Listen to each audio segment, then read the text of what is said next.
अस्सलाम वालेकुम फ्रेंड्स। इस वीडियो में हम देखेंगे कि कोई भी ऐसा बंदा जिसकी तनख्वाह सैलरी से आ रही है वो अपनी इनकम टैक्स रिटर्न कैसे फाइल कर सकता है।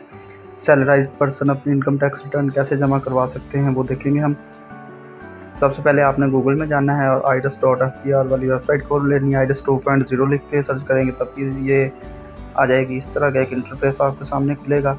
यहाँ आपने वो लॉगिन लिखना है जब हमने एनटीएन अपना बनाया था तो आपको एक पासवर्ड भेजा था एफपीआर की, एक ईमेल आई होगी और मैसेज आया होगा। वो पासवर्ड आपने इधर लिखना है अपने CNIC के साथ और इसे लॉगिन कर लेना है। इस तरह के सामने आपके पेज खुल जाएगा। सबसे पहले आ जाएगा सैलरी, ये इनकम टैक्स रिटर्न का, उसमें सैलरी रिटर्न वाला करना है। अगर कोई बंदा सैलरी वाला नहीं है तो वो नॉर्मल रिटर्न जमा करवा दें। जिस साल की कर रहे हैं वो साल का लिख दें साथ आप इसके, और ये पेज खुल जाएगा। सेटिंग्स की डिफ़ॉल्ट ही रहने दें, रिटर्न टाइप डिफ़ॉल्ट।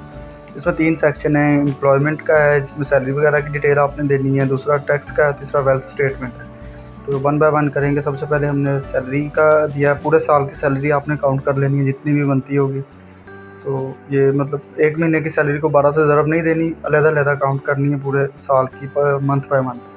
तो ये जैसे इनकी है 6,32,180।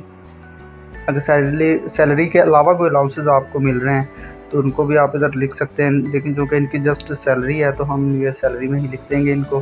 उसके बाद टैक्स चार्जेबल में सबसे नीचे जाएंगे कंपटीशन पे, तो वहाँ आप देखेंगे कि उसने टैक्स बना दिया है 805 रुपये, मतलब इनका टैक्स बन रहा है इतनी सैलरी पे। तो दोबारा आप देखें, बाकी भी देख सकते हैं कैपिटल गेन में क्या कुछ है, इसे एक्सप्लोर कर लें।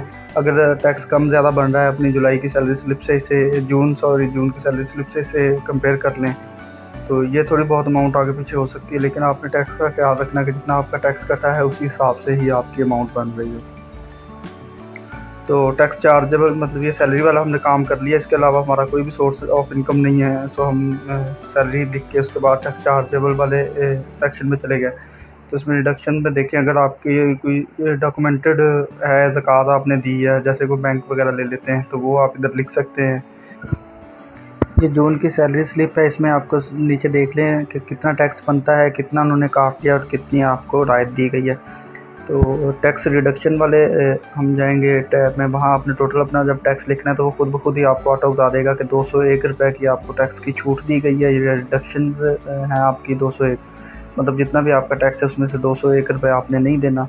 तो 805 हमारा बन रहा था, 201 उसने कर दिया कि ये टैक्स आप पे लागू नहीं है, ये इतनी टैक्स, ये फुल टीचर्स के लिए है। जो फुल टीचर हैं या कोई रिसर्चर हैं तो उनको जो टैक्स में छूट मिलती है वो इधर आ जाएगी। आपने क्या करना है, बस टोटल टैक्स लिख के इसे कैलकुलेट करना है, वो खुद ब खुद ही बता देगा। कंप्यूटेशंस पे जाएंगे तो अब ये देखें नीचे आ गया कि 805 रुपये आपके बन रहे थे, जिसमें से 604 रुपये भी आपने देने हैं, 201 रुपये की आपको इसमें रिडक्शन मिल गई है, या 201 रुपये की आपको छूट मिल गई है टैक्स में। उसके बाद आपने एडजस्टेबल टैक्स पे आ जाना है। यहाँ आपने अपनी जब सबसे पहले ही है salary of employee under section 149, तो यहाँ आपने जब अपनी टोटल सैलरी लिख देनी है सबसे पहले वैल्यू में।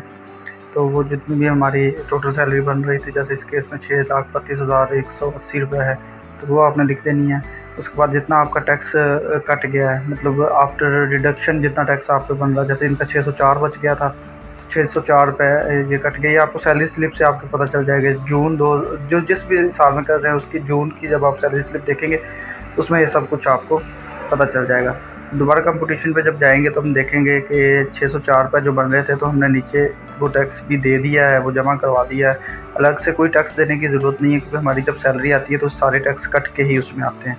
तो इसमें अब कोई भी टैक्स ऐसा नहीं है कि जो हमने देना है, मतलब हमने अपना टैक्स चार्जेबल और जो पहला है सैलरी वाला पोर्शन वो हमने पूरा कर लिया है इसमें। अभी हम देखेंगे इसके बाद वेल्थ स्टेटमेंट वाला, ये बहुत ही एक इम्पॉर्टेंट है सेगमेंट, तो इसे ज़रा तसल्ली से देखिएगा। सबसे पहले इसमें आपके पर्सनल एक्सपेंसेस आ जाते हैं कि आपने एक साल में कितना ख़र्चा किया है। वो आपकी सैलरी के हिसाब से है कि आपने जितना भी खर्चा किया, जैसे कोई ट्रैवलिंग का ख़र्चा है आपका, ये पर्सन टू पर्सन वेरी कर सकता है। जो मैं लिख रहा हूँ लाजमी नहीं आपने यही लिखना है, आपने अपने ख़र्चे के हिसाब से लिखना है। तो जितना भी आपका ख़र्चा है, कोई आप व्हीकल है आपके पास, मोटरसाइकिल, गाड़ी, कोई भी चीज़ है आपके घर में, इलेक्ट्रिसिटी का अगर मीटर आपके नाम पे है, ट्रैवलिंग का कोई ख़र्चा है आपका, तो जो भी आपका ख़र्चा है इसमें आपने लिख देना। देखते जाएंगे, कोई भी मुश्किल नहीं है इसमें चीज़। मेडिकल का ख़र्चा है, आपके टेलीफोन या मोबाइल का ख़र्चा है, बच्चे पढ़ रहे हैं तो आप उनका ख़र्चा भी इधर लिख सकते हैं। खुद अगर किसी कोर्स में इनरोल हैं या कोई प्रोग्राम आप कर रहे हैं अपनी स्टडी को लेके, तो वो भी आप इसमें लिख सकते हैं। ज़कात वगैरह का यहाँ लिख दें, अगर वो डॉक्यूमेंटेड नहीं है तो यहाँ लिख दें। और साल में वैसे आपके घरेलू ख़र्चा कितना है वो सारा यहाँ आ जाएगा। अगर ख़र्चा ज़्यादा है तो सबसे एंड में कंट्रीब्यूशन भी हो सकती है कि फैमिली मेम्बर किसी ने अगर आपको कंट्रीब्यूट किया है तो वो भी आप इसमें लिख सकते हैं। तो ये तो था आपका पर्सनल एक्सपेंसेस। से कम या ज़्यादा बाद में भी कर सकते हैं। जब हम आखिरी रिकन्सिलिएशन में जाएंगे तो फिर आपको पता चलेगा कि हम इसे कम या ज़्यादा कर सकते हैं। अच्छा, इसके बाद है एसेट्स वाले में आ जाना है आपने। तो इसमें अगर आपका कोई बिज़नेस वगैरह चल रहा है वो आप लिखते हैं। इसमें ये जो मैंने हाईलाइट किया है ये है आपकी बैंक डिटेल्स। यहाँ आपने अपने बैंक्स के मतलब लिखना है कि जो भी जिस भी बैंक में आपका अकाउंट है, सैलरी अकाउंट है या कोई भी आपका अकाउंट है, वो आपने इसमें लिख देना है। उस अकाउंट में कितने पैसे पड़े हैं। मल्टीपल अकाउंट्स भी आप लिख सकते हैं, मतलब लाजमी नहीं कि एक ही अकाउंट होगा। आप जितने मर्जी आपके जितने भी अकाउंट हैं आप उसमें लिखने हैं। जैसे इनका एक ये सैलरी अकाउंट इन्होंने बताया था, वो लिख के सैलरी अकाउंट हमने कर दिया है। और बाद में हमने बता दिया है कि उसमें अमाउंट कितनी पड़ी हुई थी। तो आपके अकाउंट में जितने भी पैसे हों वो आप यहाँ लिख सकते हैं, वो बताएँ आपके। बल्कि अपने सारे ही बेहतर है कि अपने सारे ही आप अकाउंट यहाँ टैग कर लें। तो इसके साथ आप अगर कोई गाड़ी है या कोई मोटरसाइकिल है आप वो ये यहाँ लिख सकते हैं, उसकी रजिस्ट्रेशन नंबर और जो भी आपके पास चीज़ें। हाँ, इस एक चीज़ है कि यहाँ आप अपने अकाउंट के साथ साथ अगर आपके पास कोई प्राइस बॉन्ड वगैरह पड़े हुए हैं तो आप उनकी भी डिटेल दे सकते हैं।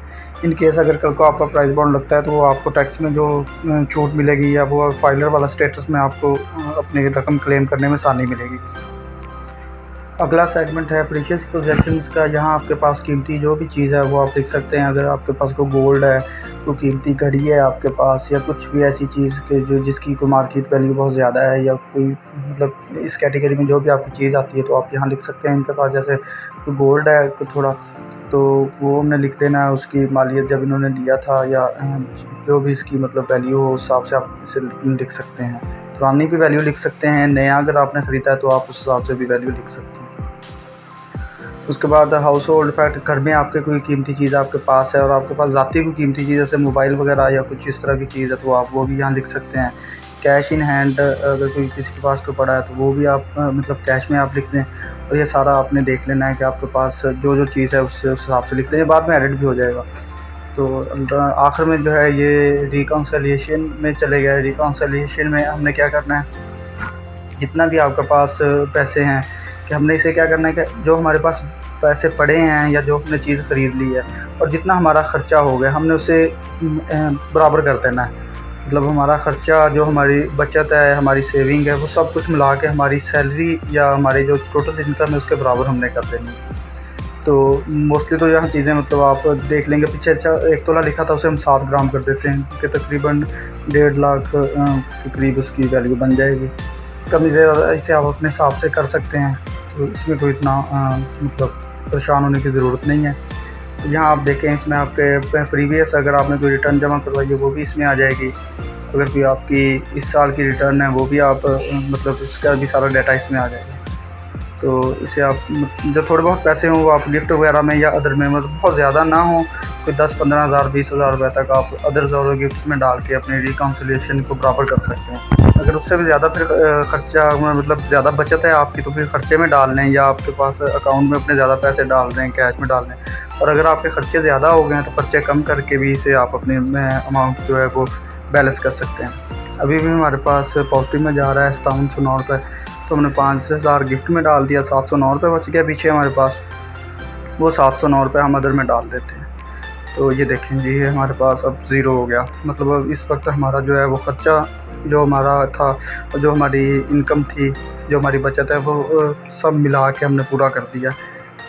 तो इसे अब हमने क्या करना है, इसे आपने करना है सेव करना है। सबसे ऊपर देखेंगे तो सेव का वो रेड सा बटन आपको रेड सी एक सेगमेंट नज़र आ रहा होगा।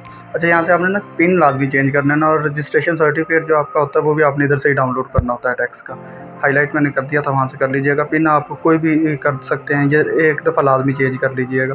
वैसे आपको क्रेडेंशियल में भी आ जाता है। साथ सेव कर लिया आपने डाटा, आपका डाटा सेव हो गया। साथ सबमिट का ऑप्शन है, यहाँ वो डिक्लेरेशन आपसे मांगेगा। यहाँ आपने वो पिन जो हमने चेंज किया था या जो आपको मिला था FBR की तरफ से, वो पिन हमने लगा देना है। और इसे हमने क्या कर देना है, आखिरी काम है हमारा इसे सबमिट करने वाला।